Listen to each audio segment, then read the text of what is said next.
حضرت ابو بکرہ رضی اللہ تعالیٰ عنہ بیان کرتے ہیں، ایک آدمی نے نبی صلی اللہ علیہ وآلہ وسلم کی موجودگی میں دوسرے آدمی کی تعریف کی تو آپ صلی اللہ علیہ وآلہ وسلم نے فرمایا، تیری تباہی ہو، تم نے اپنے بھائی کی گردن کاٹ دی۔ آپ صلی اللہ علیہ وآلہ وسلم نے یہ 3 مرتبہ فرمایا۔ جس نے ضرور ہی مدح سرائی کرنی ہو تو وہ کہے، میں فلاں کو اس طرح خیال کرتا ہوں، جبکہ اللہ اس کی حقیقت سے آگاہ ہے۔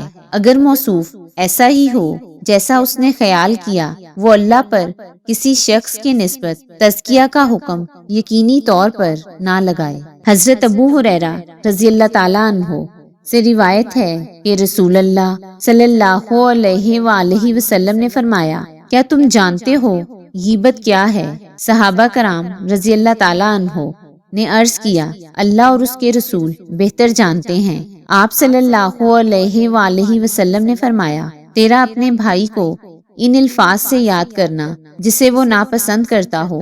عرض کیا گیا، آپ مجھے بتائیں کہ جو بات میں کر رہا ہوں وہ میرے بھائی میں موجود ہو تو پھر؟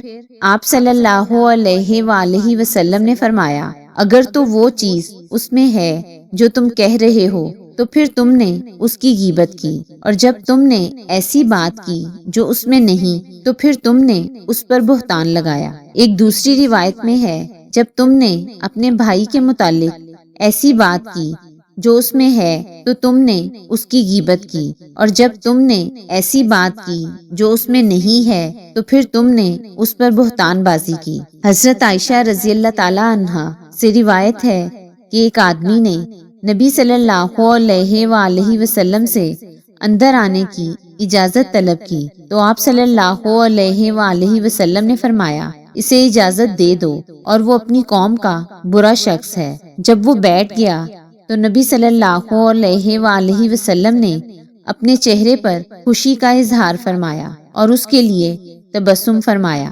جب وہ آدمی چلا گیا تو حضرت عائشہ رضی اللہ تعالیٰ عنہا نے عرض کیا، اللہ کے رسول، آپ نے اس کے متعلق اس طرح کہا۔ پھر اس کے آنے پر آپ نے اپنے چہرے پر خوشی کا اظہار فرمایا اور اس کے لیے تبسم فرمایا۔ رسول اللہ صلی اللہ علیہ وآلہ وسلم نے فرمایا، تم نے مجھے کب فحش گو پایا، کیونکہ روز قیامت اللہ کے ہاں مقام و مرتبہ میں بدتر وہ شخص ہوگا جس کے شر سے بچنے کے لیے لوگ اسے چھوڑ دیں۔ ایک دوسری روایت میں ہے، اس کی فحش گوئی سے بچنے کے لیے